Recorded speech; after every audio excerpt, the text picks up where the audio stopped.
Bonjour à tous, vous êtes à l'écoute de la chaîne 2 et c'est l'heure des informations sur la 2. Infocité, le journal de l'info de proximité sur la 95.2.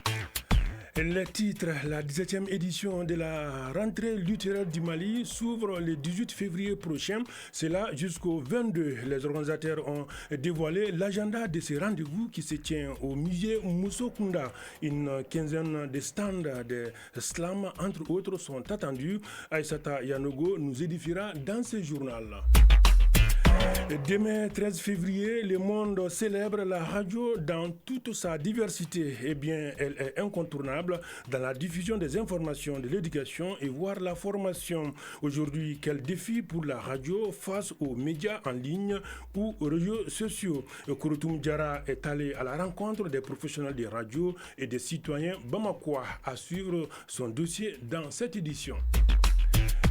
Elle est déjà installée dans ce studio pour la page internationale. Il s'agit de Fanta Mama Nientao. Fanta, bonjour. Bonjour, Mamtou Dante. De quoi doit-on parler aujourd'hui? Alors, direction en Sud-Afrique, la réforme foncière suscite une controverse majeure, aussi bien sur le plan national qu'international. Ensuite, au Niger, le groupe de travail des Nations Unies sur la détention arbitraire a appelé le lundi passé à la libération immédiate de Mohamed Bazoum et de son épouse Adiza, renversée par un coup d'État en juillet 2023. Ce sont les grandes lignes de la page inter de ce 12h. Mamtou Dante, le reste sera développé dans un instant. Merci, à tout à l'heure. Donc, pour la présentation, vous avez au microphone Mamoutou Dante. Tout d'abord, cette nouvelle, le ministre de la Réconciliation, de la Paix et de la Cohésion nationale a présidé mardi le lancement du programme désarmement, démobilisation et réinsertion et intégration des ex-combattants. C'était à la faveur d'une conférence de presse. Le programme en question qui couvre la période 2024 et concerne 3000 ex-combattants. Le ministre Ouagué a saisi l'opportunité pour insister sur la rigueur et la transparence dans le processus de réinsertion.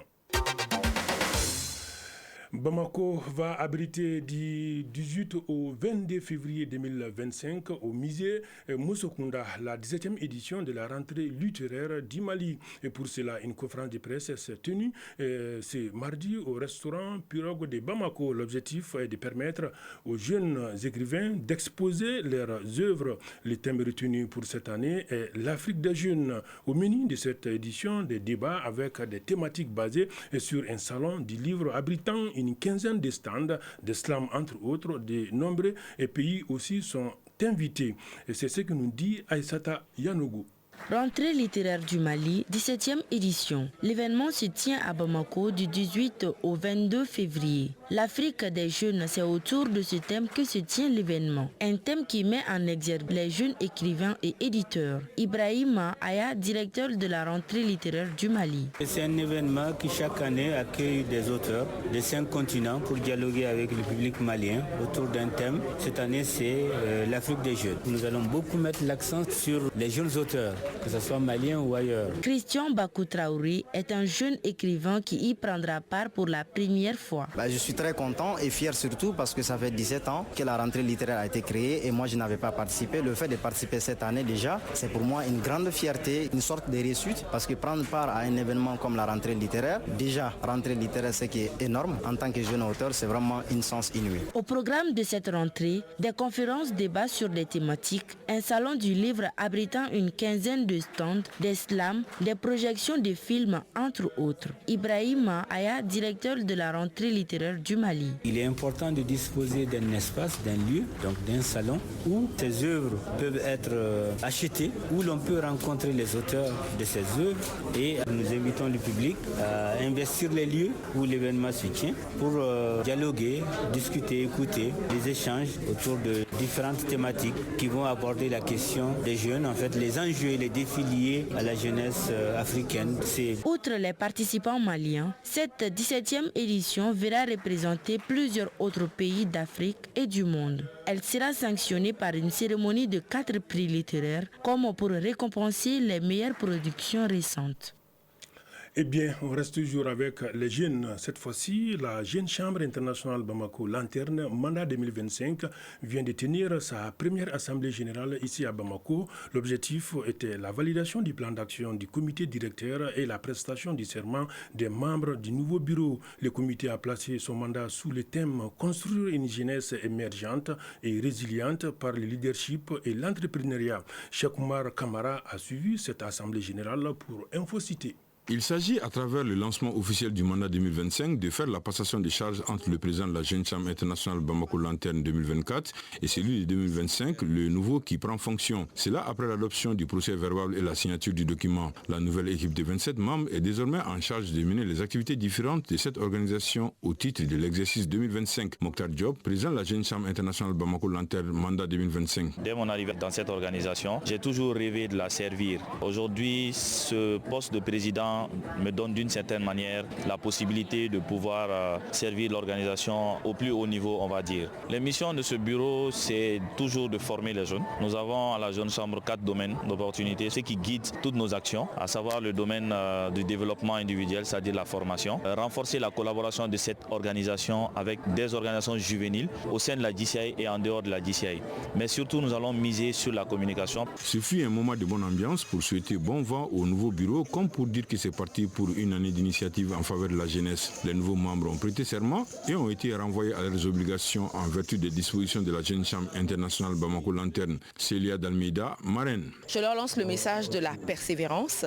Leur slogan, c'est Esprit Maestro, et j'espère qu'ils pourront mener ce mandat avec maestria pour arriver donc à impacter de manière très positive la Jeune Chambre internationale Mali et les JC en général. Mamadou Oumar Siribé, haut patron du mandat 2025. Ce que nous venons voir ici par cette première assemblée, vraiment formidable. Tout s'est passé en bon ordre et dans le bon timing. Nous ne pouvons que les féliciter et leur dire que la jeunesse a besoin de formation en leadership et en entrepreneuriat, qui est d'ailleurs leur créneau. Bamako Lanterne est l'une des organisations jeunes des 52 chambres internationales au Mali. Elle a été officiellement créée en 2017 et entend recruter beaucoup de jeunes pour élargir son champ d'action afin de relever ses nombreux défis. Bien, bonne chance au nouveau bureau.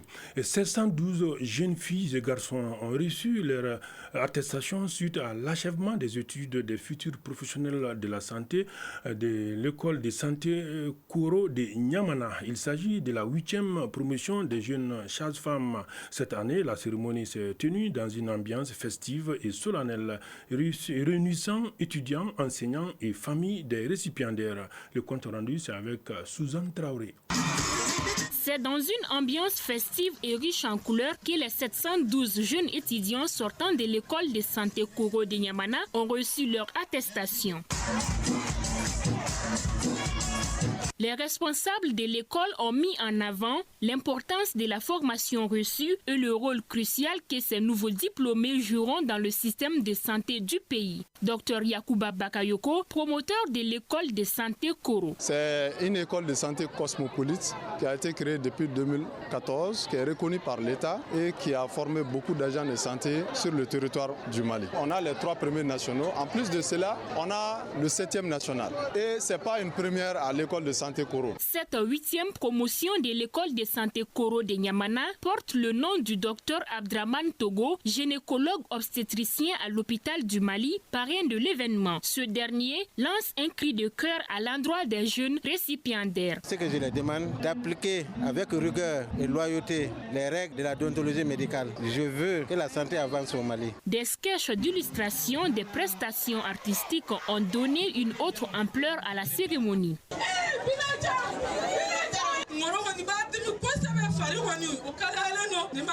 Nomoro Sanata Diabaté, sage-femme novice, nous partage ses projets futurs avec un grand sourire aux lèvres. Toute contente aujourd'hui, je ne sais même pas quoi dire. Quand même, je rends grâce à Dieu. Je compte aider les femmes qui sont en difficulté, surtout si je peux diminuer le taux de mortalité des femmes et des enfants. Être là pour les femmes, les aider, les conseiller pendant la grossesse, pendant l'accouchement, dans les suites de couches et pendant l'allaitement aussi surtout. L'administration de l'école de santé a saisi cette occasion pour émettre des attestations de reconnaissance aux partenaires et au corps professoral. Cette cérémonie marque la fin d'un chapitre, mais aussi le début d'une aventure passionnante au service de la population. À présent, la page internationale. À présent, le tour d'horizon de l'actualité internationale. Et bonjour Fanta Mamanientao. Bonjour Dante. Voilà, nous commençons cette page internationale par le Niger où l'ONU appelle à la libération de Mohamed Bazoum.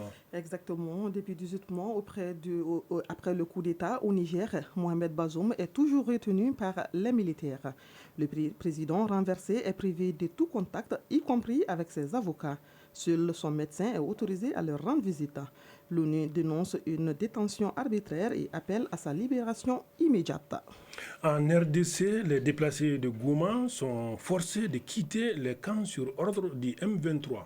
Dans le camp de Boulengo, à Goma, les coups de marteau résonnent tandis que les habitants demandent leurs abris de fortune. Depuis samedi, les déplacés ont reçu un ultimatum des rebelles du M23, 3 jours pour partir. Cette situation marque un tournant brutal pour des milliers de personnes ayant fui les violences répétées dans l'est de la République démocratique du Congo. Des camps comme Boulengo, Lunchangala arbitraient des familles déjà déracinées par les conflits successifs. Aujourd'hui, elles se retrouvent à nouveau sans refuge. Et bras de fer en Afrique du Sud autour de la loi sur l'expropriation des terres. Tout à fait. L'Alliance démocratique, deuxième parti politique du pays et membre de la coalition gouvernementale, a engagé un recours en justice contre la loi sur l'expropriation des terres, adoptée par le président Cyril Ramaphosa. Cette législation permet à l'État de saisir des terres sans compensation dans certaines circonstances, notamment lorsque des négociations pour un pays rachat équitable ont échoué. Enfin, à Madagascar, la lutte contre la corruption avance timidement selon Transparency International. Oui, Dante, selon l'indice annuel de perception de la corruption établi par le mouvement Transparency International dans 180 pays, le pays obtient en 2024 le score de 26 sur 100, 0 étant le plus haut niveau de corruption. C'est un point plus que l'année passée. Une avancée peu significative qui relève davantage de la méthode de calcul de l'indice que de progrès notables. La vice-présidente mondiale de Transparency International. Elle fait partie des voix qui réclament aujourd'hui l'ouverture d'une enquête sur le sol malgache. Merci Maman Fanta Mama Nientao, bien sûr, pour toutes ces informations. Je t'en prie, Dante. Nous arrivons bien sûr au dossier du jour. Dans ce journal, Le Monde célèbre demain 13 février la journée mondiale de la radio. Une pensée aux professionnels de ces médias qui continuent de jouer un rôle clé dans la diffusion de l'information. Cependant, face à l'essor des réseaux sociaux, les stations radio doivent innover pour maintenir leur audience et s'adapter aux nouvelles habitudes des auditeurs. Notre reporter Kouroutoumou Diara est allé à la rencontre des acteurs du secteur et du public pour recueillir leurs avis sur la radio et les médias sociaux. Suivons son dossier, en tout cas un dossier de la rédaction. La radio, longtemps considérée comme un pilier essentiel de l'information et du divertissement, se trouve aujourd'hui en pleine transformation dans un environnement médiatique en évolution. Avec l'essor des réseaux sociaux et des plateformes de streaming, elle n'est plus la seule à retenir l'attention du public. Issa Kaba Sidibé, journaliste à Radio Renouveau FM, souligne l'influence croissante des réseaux sociaux sur le paysage médiatique. Ça a changé nos programmes parce qu'on est obligé d'abord de traiter l'information, surtout de relever les côtés fake news. On a des programmes pour lutter contre les mauvaises informations. Dans ce secteur en pleine mutation, certains citoyens estiment que la radio a perdu son importance dans la quête de l'information. Boucha Maïga, citoyenne. Je suis très souvent les réseaux sociaux. À Oxygène FM, nous avons rencontré le directeur des programmes, Hamidou Tandina, qui donne son avis sur l'évolution de la radio à l'ère du numérique. Les médias sociaux constituent une véritable menace pour le contenu de nos radios. Nous sommes là, en partie toute la journée et la nuit. On fait de très belles émissions.